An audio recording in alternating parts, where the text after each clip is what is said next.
C'est une saga jalonnée de grands défis, d'initiatives pionnières audacieuses et de prouesses techniques.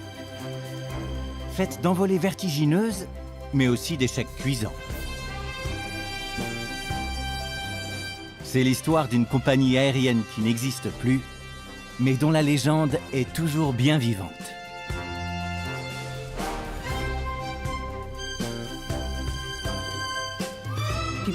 Les Beatles prenaient nos avions, tous les grands de ce monde.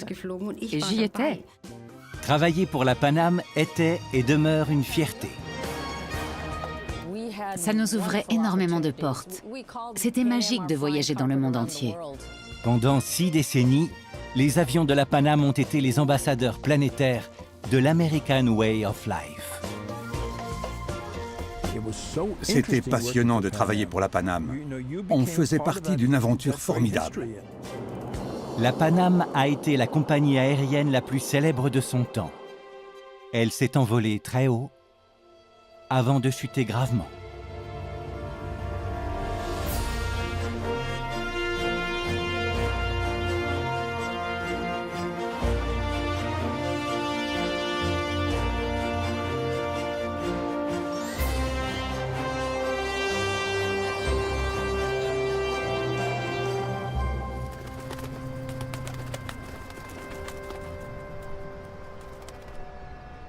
Port Washington, petite localité de l'État de New York sur Long Island. Ce jour-là, devant un parterre de journalistes, c'est une grande idée qui se concrétise. Le premier vol avec passagers au-dessus de l'Atlantique, opéré par la Pan American Airways.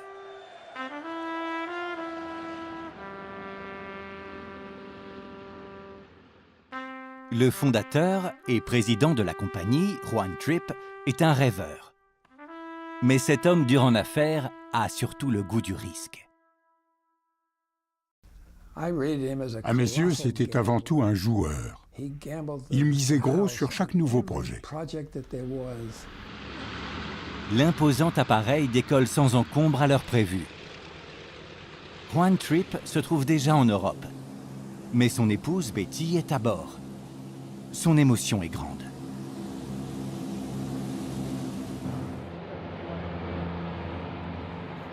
Le nez de l'énorme appareil s'est placé face au vent. Nous avons entendu rugir les 4 moteurs de 1500 chevaux, puis nous étions en route pour l'Europe. J'ai compté 49 secondes jusqu'à ce que les dernières traces d'écume disparaissent de la coque. Dès lors, la Pan Am va marquer son époque, et même en venir à incarner l'Amérique.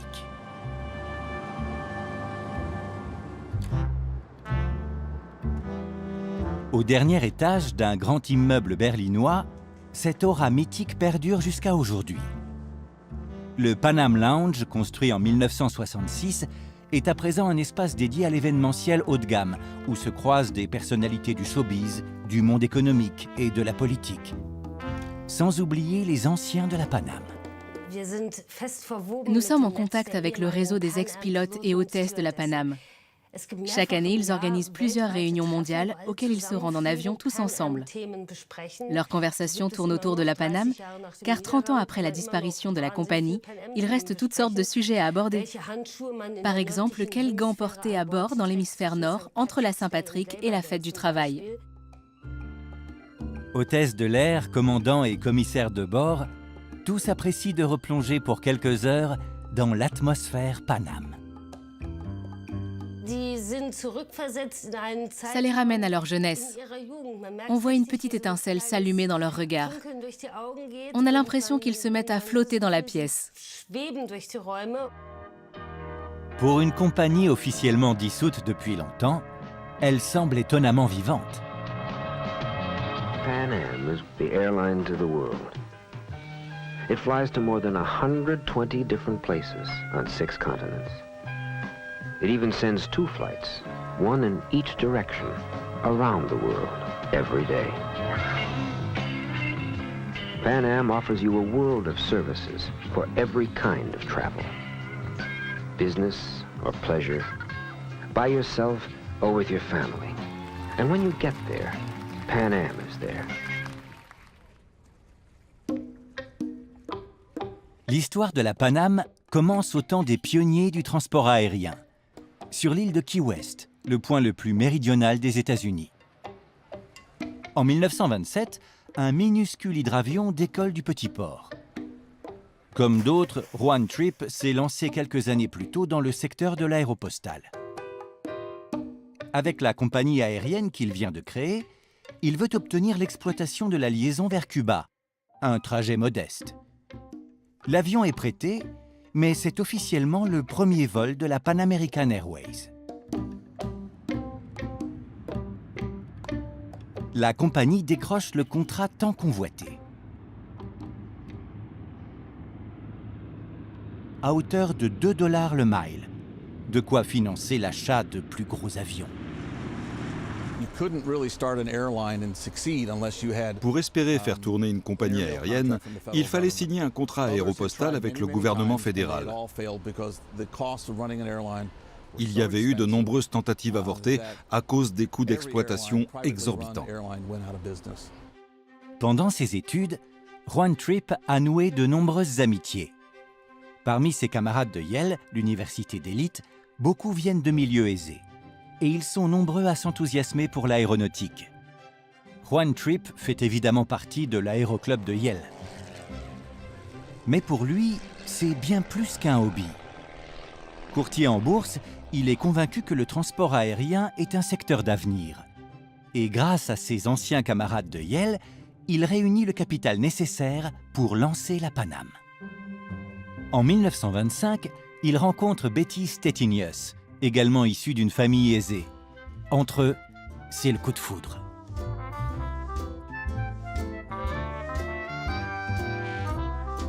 Il était calme, mais dynamique. Et il avait toujours des choses passionnantes et intelligentes à raconter. Le tout avec une lueur dans les yeux et un grand sens de l'humour. Elle l'aidait, le soutenait et le conseillait. Il l'écoutait attentivement et suivait souvent son avis. Un couple idéal, en somme.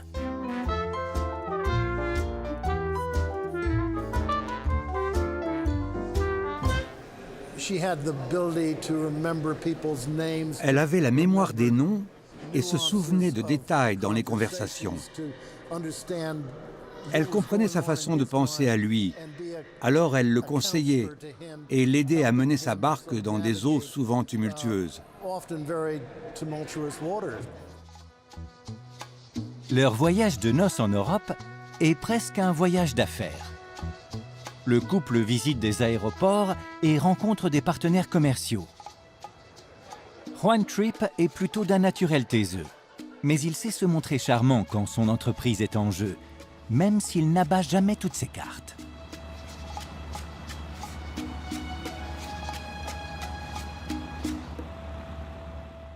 Dans les années 1920, l'aviation passionne le grand public. Lorsque Charles Lindbergh atterrit à Paris après 33h30 de vol en solitaire au-dessus de l'Atlantique, la liesse est mondiale. Un battage médiatique sans précédent se crée autour du pilote. Lindbergh était le héros de l'aviation par excellence, et tout le monde voulait profiter de sa popularité. Mais il n'associait son nom qu'à des marques qu'il connaissait et qui étaient conformes à ses valeurs. Juan Trippe le convainc de devenir son conseiller. L'alliance parfaite de l'expertise et des relations publiques. Accompagnés de leurs épouses respectives, les deux hommes partent pour un grand vol de reconnaissance dans les Caraïbes.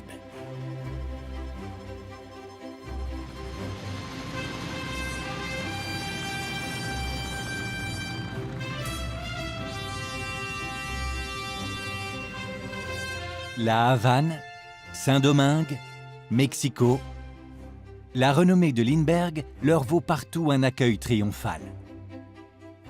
Les négociations avec les gouvernements locaux pour obtenir des droits d'atterrissage se déroulent sans accroc.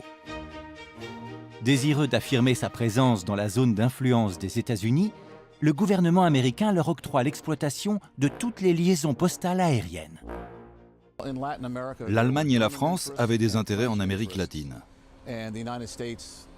Or, les États-Unis considéraient cette région comme leur chasse gardée. Ils avaient tout intérêt à y renforcer leur position et donc à soutenir la Paname. Miami, la porte des Caraïbes, devient un site stratégique pour la Paname.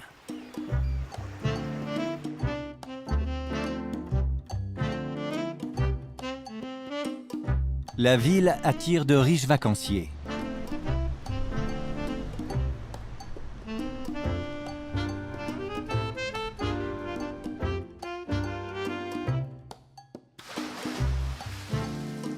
Dans les années 1930, des billets Paname pour les Caraïbes sont proposés aux voyageurs dans les trains qui longent la côte Est jusqu'à la Floride.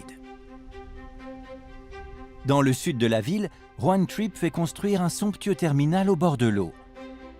Ce joyau art déco est aujourd'hui l'hôtel de ville de Miami. Mais à l'époque, ce bâtiment hyper moderne est une attraction touristique. Tout le monde veut monter sur sa terrasse pour admirer les hydravions à coque. Longtemps, ces appareils resteront le seul moyen de parcourir en toute sécurité de longues distances au-dessus des eaux.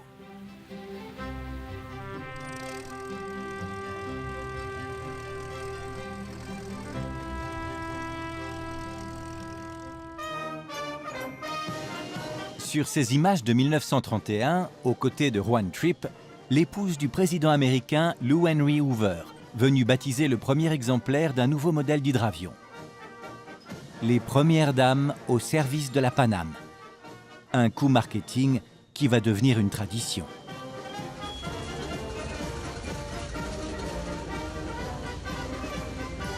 Juan Trippe exige des constructeurs des appareils toujours plus grands. Il se montre aussi très sûr de lui face au gouvernement. Il voyait la Paname comme une compagnie nationale et il savait faire jouer ses relations. Son beau-frère, Ed Stettinius, était le secrétaire d'État de Roosevelt.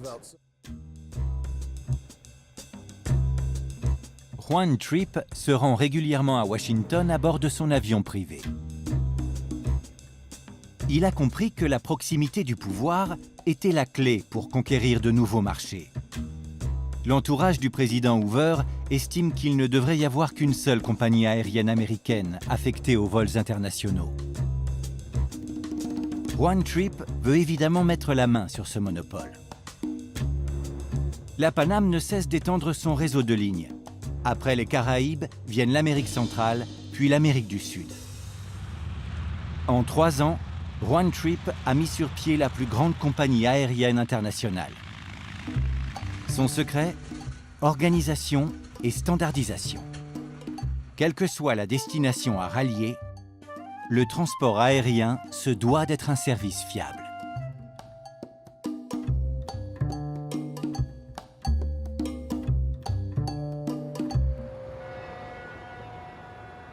Chaque jour, des centaines de bateaux passent devant la Statue de la Liberté.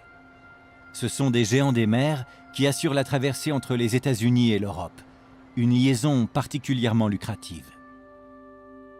La Pan American Airlines s'installe au cœur de Manhattan, dans le Chrysler Building, à l'époque le 2e immeuble le plus haut de la planète. Juan Trippe aime se faire photographier à côté d'un globe terrestre.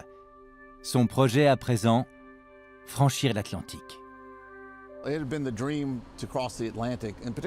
Les vols transatlantiques avec passagers faisaient rêver tout le monde, pratiquement depuis l'invention de l'aviation.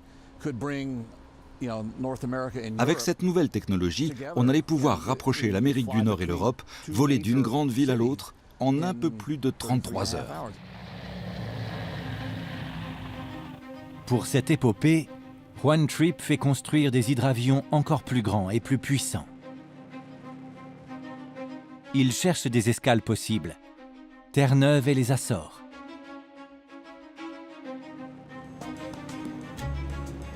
Il fait encore développer un système de radionavigation, indispensable au-dessus de l'océan. Enfin, il négocie des droits d'atterrissage avec les Britanniques et les Français. Mais ces derniers exigent la réciprocité, et les discussions finissent par s'enliser. Alors, Juan Trippe change son fusil d'épaule. Si ce n'est pas l'Atlantique, ce sera le Pacifique. En 1935, la traversée du Pacifique semblait une idée irréaliste et complètement fantaisiste. Mais personne ne lui disait jamais non. Il n'acceptait pas la contradiction. Si ce n'était pas faisable, il ne voulait pas l'entendre. Il a pris cette décision avant même de savoir combien d'îles se trouvaient dans le Pacifique. Il était possible de gagner Hawaï, mais ensuite... Il est allé étudier de vieilles cartes dans une bibliothèque pour localiser ces petits points sur la carte. Il a repéré l'île de Wake et celle de Midway, un peu plus connue. Ces minuscules îles perdues dans le Pacifique sont pour ainsi dire inhabitées. Mais elles sont sous souveraineté américaine.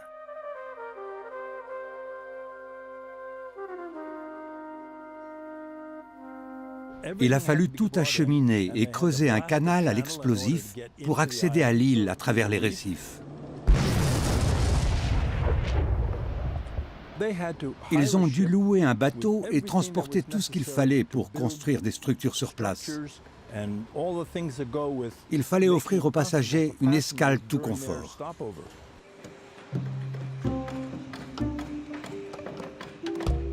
En très peu de temps, des hôtels et des stations-service pour avions voient le jour sur les deux îles. Mais l'entreprise reste incertaine. Aucun avion n'a jamais parcouru des milliers de kilomètres au-dessus de l'immensité de l'océan avec des passagers. Le vol inaugural San Francisco-Manille fait sensation.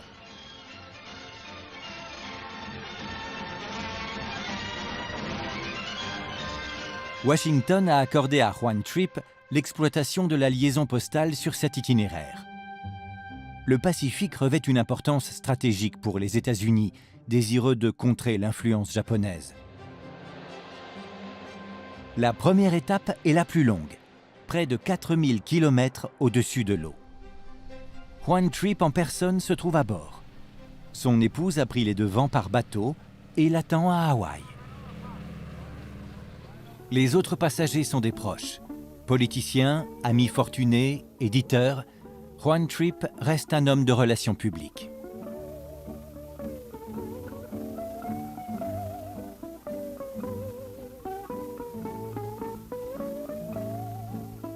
Après une nuitée à Honolulu, le voyage se poursuit vers les petites îles de Midway, puis de Wake.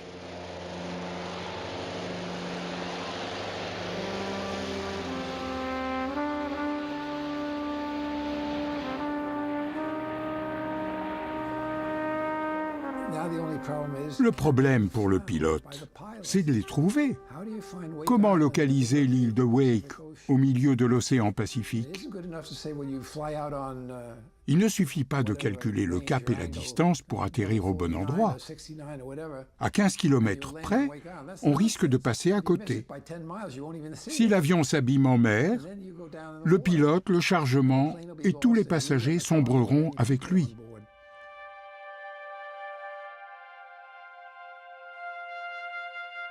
Trouver l'île de Wake semblait relever du miracle, puisqu'elle ne fait que quelques centaines de mètres de long.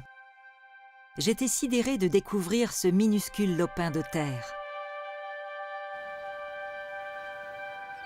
Après un atterrissage en toute sécurité, l'hydravion rejoint l'embarcadère flambant neuf. Juan Trippe a tout prévu pour ses hôtes. Bien qu'il ne soit officiellement qu'employé de la Pan Am, il est le grand ordonnateur des opérations. Le soleil tapait fort, mais nous nous sommes installés dans la fraîcheur de la véranda pour nous désaltérer. En fin d'après-midi, une fois la température retombée, nous sommes allés pêcher. L'eau était si claire qu'on voyait à 6 ou 8 mètres de profondeur les poissons nager et tenter de mordre à l'appât.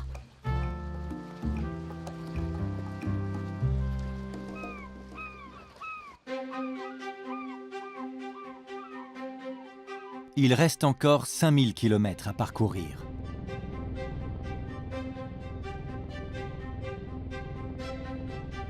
Encore une escale et c'est l'arrivée aux Philippines. Au port de Manille, l'accueil est festif. La foule se presse pour voir l'hydravion au reflet argenté.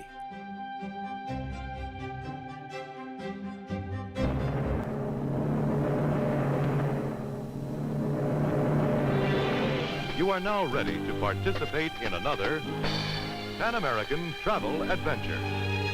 La Pan Am se présente comme une compagnie aérienne d'exception qui promet des escapades exotiques et un confort hors pair. Quelques décennies plus tard, elle incarne un monde qui a encore rétréci et dessert plus de 180 destinations sur toute la planète. L'entreprise attire les jeunes femmes qui veulent élargir leurs horizons. Au milieu des années 1960, la jeune munichoise Edeltraud Miller postule pour devenir hôtesse de l'air. À l'entretien d'embauche, on teste ses connaissances linguistiques, mais pas seulement. On m'a demandé de faire quelques pas. J'avais l'impression d'être un mannequin, mais il y avait des raisons à cela. La Pan Am cherchait de jolies jeunes femmes qui savaient s'exprimer et qui avaient de l'allure. Je ne savais pas encore si je faisais partie de cette élite. Edeltraud est embauchée. Travailler pour la Pan Am, c'est goûter un peu à la vie de la haute société. New York, Rio, Tokyo, les villes les plus en vogue font partie du quotidien des hôtesses. Je venais de terminer mes études quand j'ai vu une publicité dans un magazine. Venez voler dans le monde entier. J'ai postulé auprès de plusieurs compagnies aériennes, mais la seule qui comptait à mes yeux, c'était la Pan Am. Et j'ai eu la chance d'être engagée. Ils m'ont envoyée en formation à Honolulu et très vite, je me suis retrouvée à travailler sur des vols au départ de New York. À la fin des années 1930, la bataille pour la traversée de l'Atlantique reprend de plus belle. L'enjeu est de taille. Il faut disposer de la technologie et des points de ravitaillement nécessaires pour prétendre rallier l'Europe depuis New York. Les Allemands testent des navires à catapulte qui approvisionnent les avions en carburant au milieu de l'Atlantique. Reste la question des droits d'atterrissage. Des compagnies britanniques et françaises sont également en lice. Mais c'est la Pan Am qui prend l'avantage. C'est finalement en juin 1939 qu'a lieu le premier vol transatlantique pour passagers de la Pan Am. La compagnie partenaire britannique doit décoller en même temps, mais ses appareils ne sont pas prêts. Tant pis, Juan Trippe en a assez d'attendre. Le Boeing 314, surnommé Clipper, offre un luxe inédit. Il peut accueillir environ 70 passagers qui bénéficient d'une prestation de grand standing, menu à 5 plats compris. Betty Trippe est aux anges. Les fauteuils étaient confortables et l'on dressait des tables de 4 personnes pour le dîner. Les cabines de couchage se trouvaient dans 2 compartiments et il y avait encore une cabine spéciale à l'arrière. Les vestiaires séparés pour les hommes et les femmes étaient suffisamment grands pour que l'on puisse s'y tenir à plusieurs. Cependant, le Clipper doit lui aussi faire le plein en route. L'escale a lieu dans le port de Horta, aux Açores.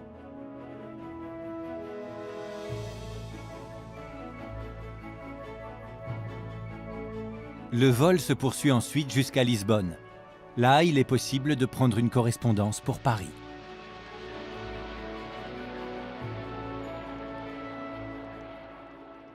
À 6h15 heure locale, Lisbonne était en vue, soit exactement 24 heures après notre départ de Port Washington.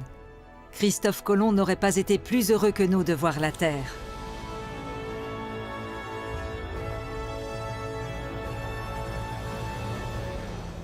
Le vol est une réussite, mais il coûte beaucoup plus cher qu'il ne rapporte.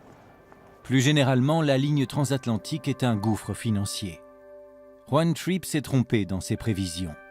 Ses investisseurs présents au conseil d'administration ont beau être de vieux amis, ils ne lui font plus confiance. Le conseil d'administration l'a mis à la porte et l'a relégué dans un petit bureau au fond d'un couloir. Il restait là, dans son coin, sans parler à personne. Mais un jour, le conseil d'administration s'est rendu compte que personne ne s'y retrouvait. Personne ne pouvait gérer l'entreprise à part Tripp. Il avait tout dans la tête. Rien n'avait été mis par écrit. C'était lui ou rien. Alors ils lui ont rendu son grand bureau. En privé aussi, Juan Tripp est un homme de peu de mots. Un père aimant, mais parfois impitoyable.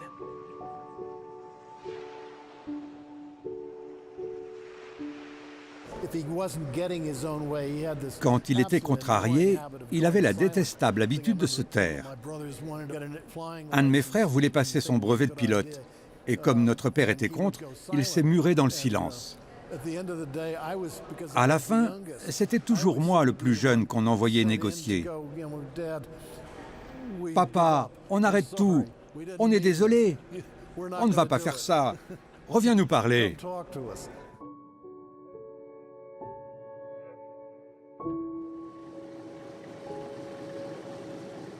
Le survol de l'Atlantique demeure plein d'impondérables. Les appareils restent souvent bloqués plusieurs jours au niveau des Açores, car la mer est trop agitée pour permettre un décollage.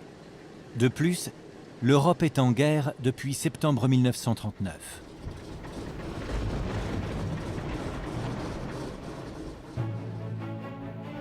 En 1940, la ville de New York inaugure un nouveau terminal pour les clippers de la Paname. La décoration intérieure est grandiose. Une fresque de près de 4 mètres de haut et de plus de 70 mètres de long à la gloire du progrès et de l'innovation célèbre l'apport de la Paname. Mais à la même époque, le vent tourne à Washington.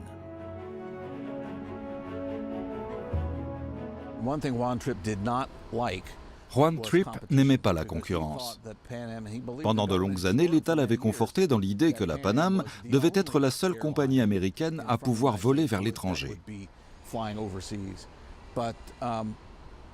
Mais le président Roosevelt, qui n'avait pas une grande estime pour Juan Tripp, n'était pas de cet avis.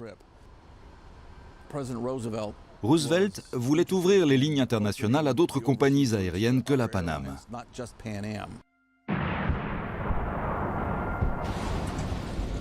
Le 7 décembre 1941, l'attaque japonaise sur la base de Pearl Harbor, à Hawaï, jette à leur tour les États-Unis dans la guerre. La Paname devient un acteur incontournable.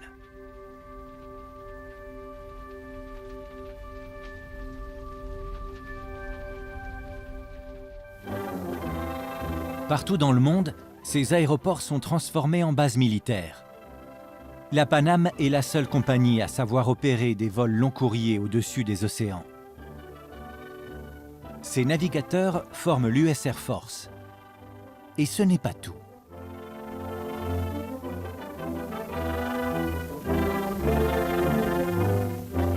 Back at their home bases, the Silver Clippers quickly took on dull camouflage to blend with the night in the clouds.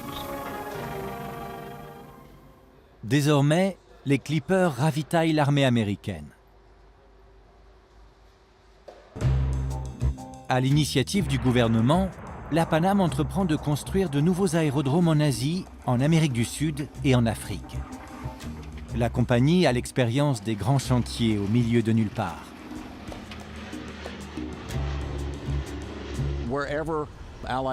La Paname soutenait les forces américaines et alliées partout où elles intervenaient, notamment en construisant des pistes en béton. Ça permettait de faire voler sur de longues distances des avions terrestres, c'est-à-dire des appareils plus performants que les hydravions utilisés avant la guerre.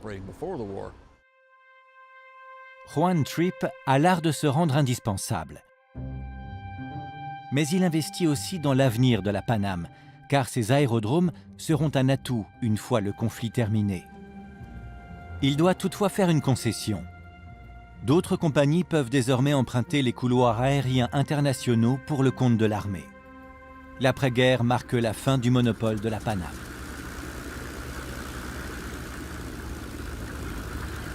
Ryan Main from Big Easy 121. Takeoff clearance, over. Big Easy 121 from Ryan Main. Climb and cruise at 5,000. You're clear for meeting.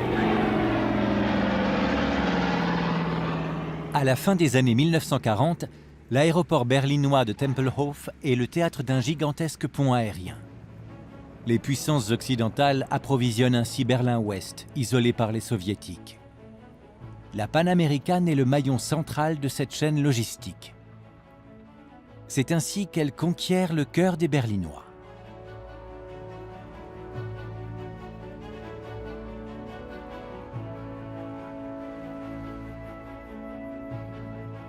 Le temps des hydravions est révolu. Les appareils sont désormais équipés de cabines pressurisées et peuvent voler bien au-dessus des nuages. Les vols se font moins bruyants et plus confortables. Et les aérodromes construits pendant la guerre assurent à la Pan Am un réseau précieux, couvrant tous les continents.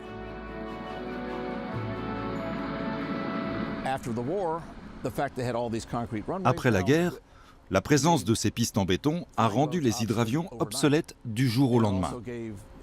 Ça a également donné une longueur d'avance aux compagnies aériennes américaines.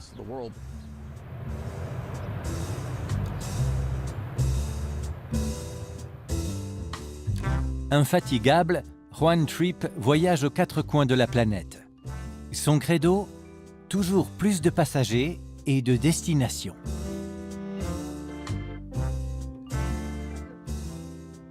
Dès 1949, il est possible de faire le tour du monde avec la Pan Am. Un journaliste d'une radio publique allemande est invité à en faire l'expérience en 10 jours. Son émission de 3 heures, Entretien avec une étoile, prend la forme d'un carnet de voyage poétique, tout à la gloire de la Pan Am.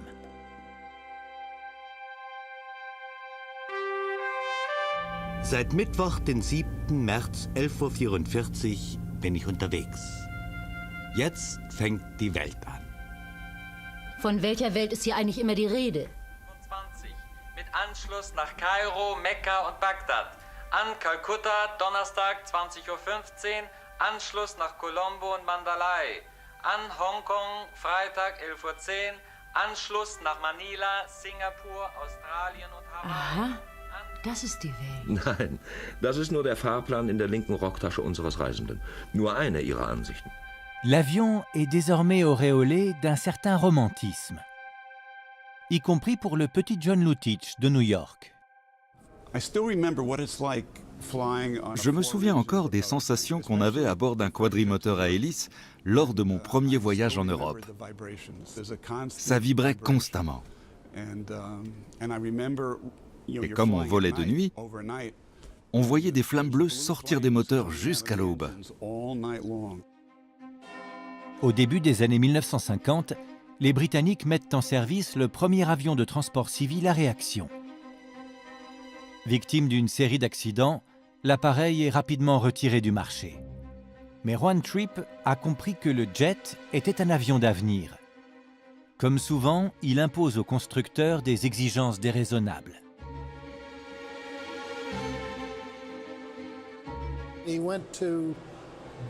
Il est allé voir Douglas, qui produisait un avion à réaction avec 2 ou 3 heures d'autonomie. Il est allé voir Boeing, qui avait simplement quelques projets pour l'armée dans les tuyaux. Et il a commencé à négocier avec les deux en parallèle, sans jamais révéler à l'un ce que faisait l'autre. En 1958, petite révolution. Avec la mise en service du Boeing 707, la Pan Am propose désormais New York-Londres en 8 heures sans escale.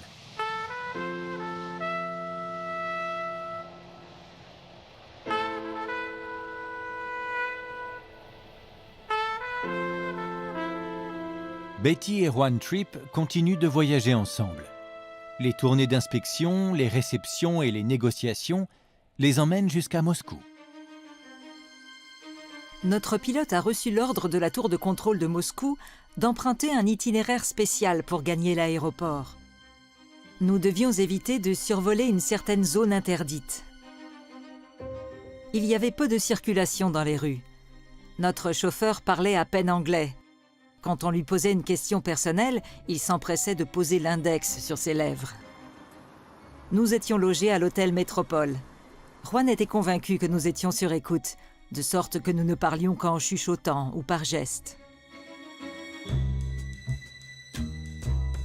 Juan Tripp connaît l'univers des services de renseignement et ne se fait jamais prier pour aider la CIA, ne serait-ce que pour entretenir ses bonnes relations avec Washington. Certains collaborateurs de la Pan Am sont d'ailleurs des agents secrets. La CIA a ainsi accès à tous les vols de la compagnie, aux terminaux et aux bagages des passagers. Quant au bureau de la Pan Am à l'étranger, ils servent souvent de représentation américaine officieuse.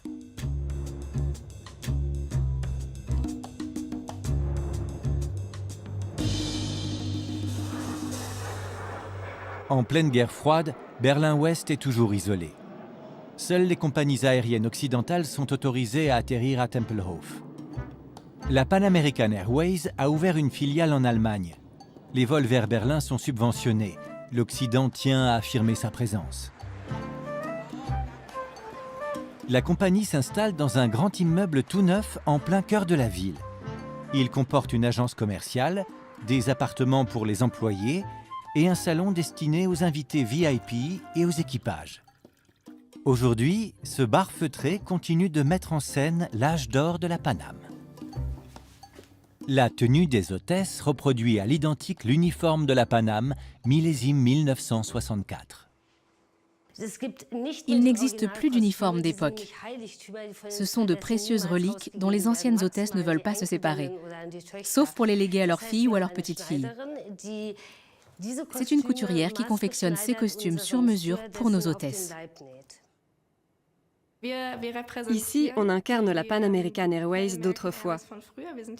Dès qu'on enfile cet uniforme, on est transporté dans les années 1960 et on se met automatiquement à marcher, à se tenir et à parler comme à l'époque. C'est comme une seconde peau. Les publicités présentent les hôtesses Pan Am comme des déesses de l'air. Mais derrière la jolie façade, le métier requiert une discipline et un travail constant. C'était un peu comme le service militaire, du moins je l'imagine. Les hôtesses devaient à tout prix mettre en avant leur meilleur profil et correspondre à la vitrine voulue par la Pan Am. Ce sont ces jeunes femmes anonymes qui incarnent la marque. Il fallait se conformer à certains canons esthétiques.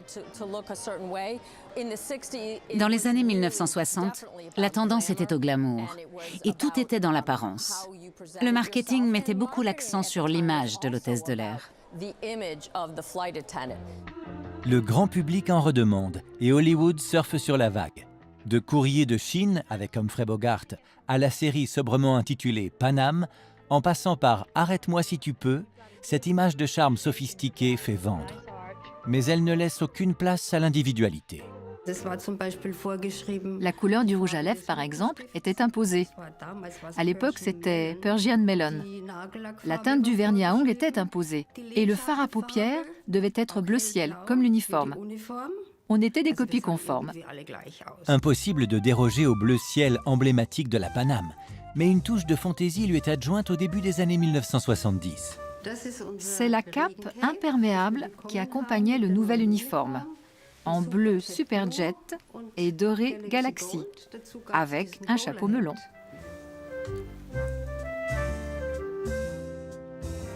Les Pan Am Girls doivent être minces. Dans les années 1960, elles sont même tenues de porter une gaine. Edeltraud Miller se plie volontiers à ces exigences. Au début de ma formation d'hôtesse, on m'a remis un document qui indiquait mon poids de l'époque et la limite à laquelle j'avais droit. C'était très strict.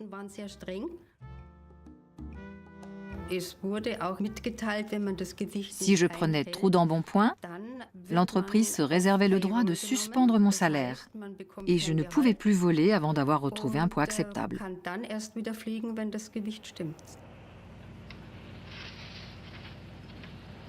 Oh, good afternoon. What's your name? Elaine Vaughan. À bord des avions de la Pan Am, on flirte bien sûr. Thank you. You're welcome. On ne se faisait pas ouvertement draguer. C'était plutôt de l'ordre de l'invitation sympathique. Le passager manifestait son intérêt et on y répondait ou non. Généralement, il laissait sa carte de visite. Si elle ne portait qu'un numéro professionnel, on savait à quoi s'attendre. Ces amourettes sont parfois source de complications.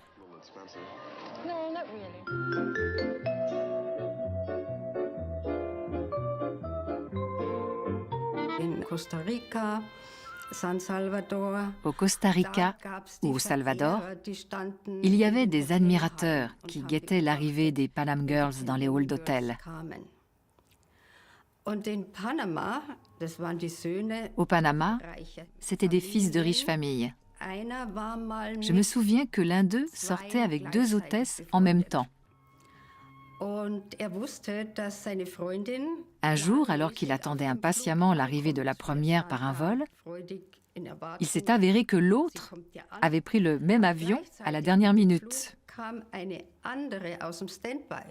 Évidemment, ça s'est mal passé.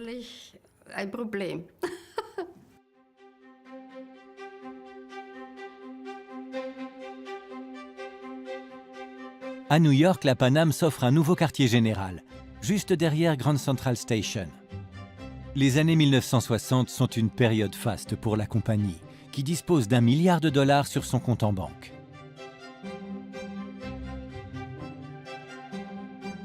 Son nom s'étale ostensiblement sur la façade de la 42e rue. Juan Trippe règne en maître sur le transport aérien. President of Pan American World Airways said, "Our noblest structures, unlike the pyramids, are created not to preserve the dead, but to serve the living, and to speak for the imagination, the vitality and strength of a free people." Voilà 35 ans que Juan Trippe est l'homme fort de la Panam. Puissant et obstiné, il tient même tête au président.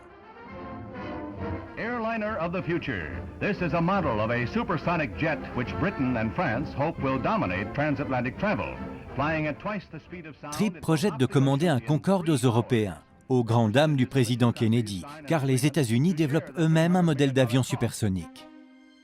I don't know why he does it. He's so indifferent to what the United States government is doing. I think, Doug, you ought to call him up and stick it right up his ass. I want him to eat that today because otherwise we can't possibly go ahead. Le projet américain, trop onéreux, ne verra pas le jour. Quant au Concorde, il coûte trop cher pour la Panam.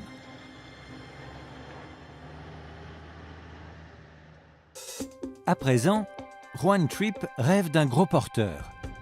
L'avenir de la Panam passe à ses yeux par une croissance infinie, avec des avions toujours plus grands, accueillant toujours plus de passagers. C'est la naissance du Boeing 747, surnommé Jumbo Jet. Juan Trippe entretient une amitié de longue date avec le PDG de Boeing.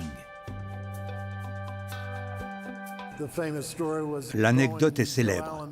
Bill Allen, le patron de Boeing, a dit à papa « Si tu l'achètes, je le construis. » Et papa lui a répondu « Si tu le construis, je l'achète. » C'est grâce à leur lien d'amitié et de confiance qu'ils ont réussi à réaliser ce projet extraordinaire.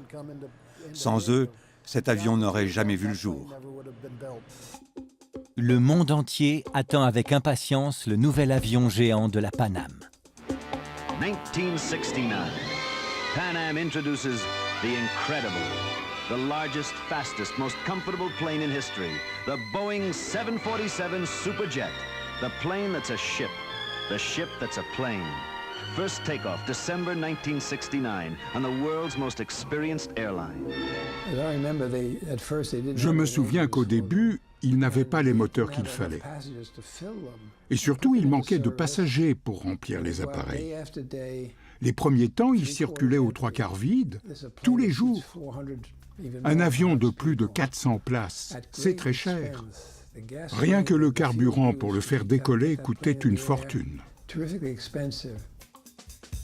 Le 747 entre en service à la veille du premier choc pétrolier et de la crise économique mondiale qui va suivre. Juan Trippe a fait un mauvais calcul. A spiral staircase, very plush.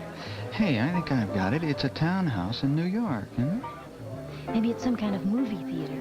Or some secluded... Les publicités promettent un voyage grand luxe, une vraie gageure à bord d'un avion de cette taille.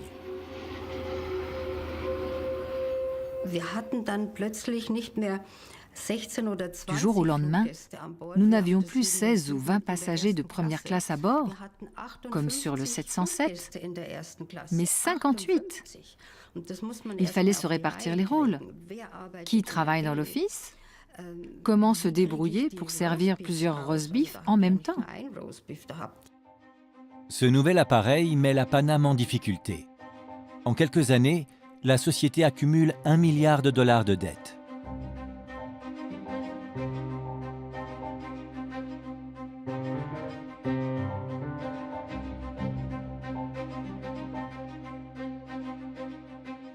Juan Trippe prend sa retraite. Pendant 4 décennies, il a piloté la Pan Am, épaulé par de vieux amis comme Charles Lindbergh. Il transmet à ses successeurs un héritage difficile.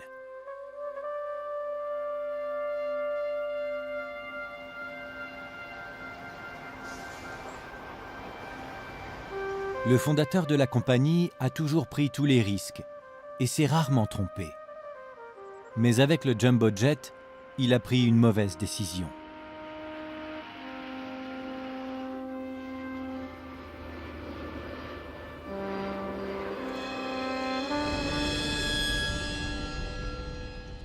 Comme un signe annonciateur de la chute à venir, en 1977, une collision entre 2 Boeing 747 sur la piste de Tenerife fait plus de 500 morts.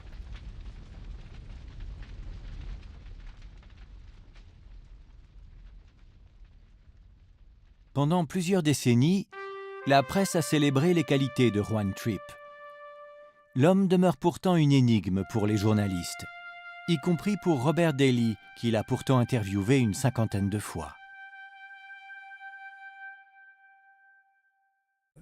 C'était un des très grands de son époque, de n'importe quelle époque d'ailleurs.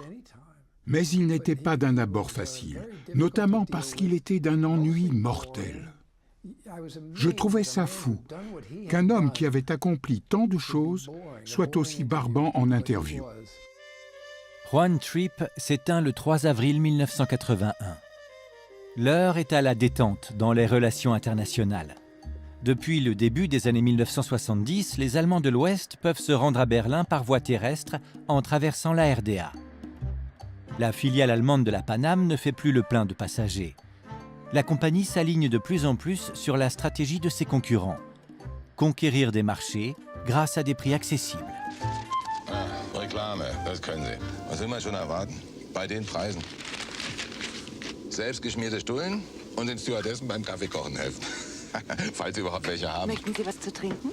Zu trinken, klar. Aber Rotwein. Und zwar französischen. Oh. Bitte sehr. Danke. Haben die wirklich? L'héliport de Manhattan, qui permettait un transfert rapide jusqu'à l'aéroport Kennedy, n'est plus utilisé.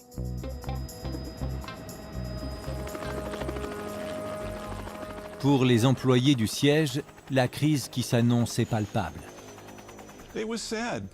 C'était triste de travailler pour la Pan Am dans les années 1980. Ils ont vendu l'immeuble Pan Am, la chaîne d'hôtels, sans oublier le réseau Pacifique. Quelques années plus tard, on retrouve John Lutich, informaticien au service financier. On était aux premières loges pour savoir combien d'argent la Pan Am perdait tous les mois. Et ce n'était pas beau à voir. Dans les années 80, les pertes atteignaient environ $1 million par jour. Une sacrée somme à l'époque. Le pire reste à venir. Le 21 décembre 1988 à 18h25, le vol Pan Am 103 décolle de l'aéroport de Heathrow en direction de New York. À 19h 2 minutes et 47 secondes, le Boeing 747 disparaît des radars à la hauteur de Lockerbie, en Écosse.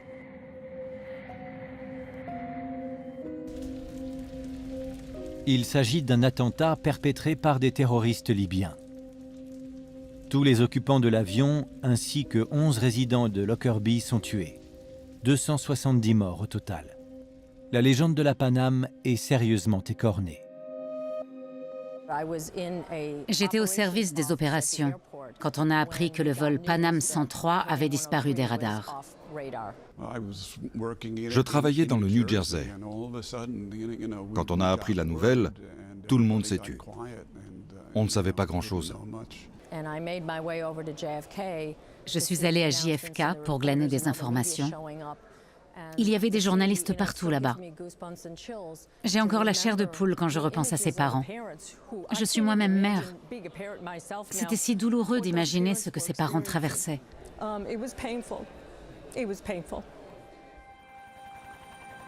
Les employés de la Pan Am ont toujours fièrement assumé d'incarner l'Amérique. Une cible idéale pour un attentat.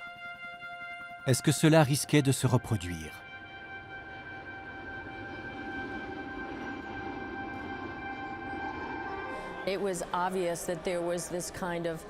On n'était pas rassuré de voler sur une compagnie aussi connue dans le monde entier.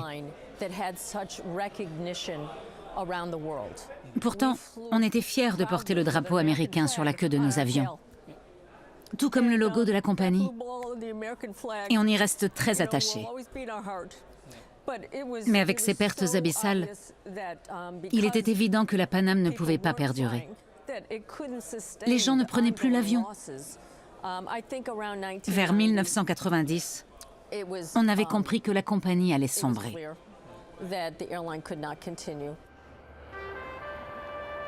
En 1991, la compagnie aérienne la plus prestigieuse de son temps, la Fierté de l'Amérique, cesse définitivement ses activités. Au Pan Am Lounge, à Berlin, les casiers du personnel sont toujours là. Et certains n'ont pas été ouverts depuis 3 décennies.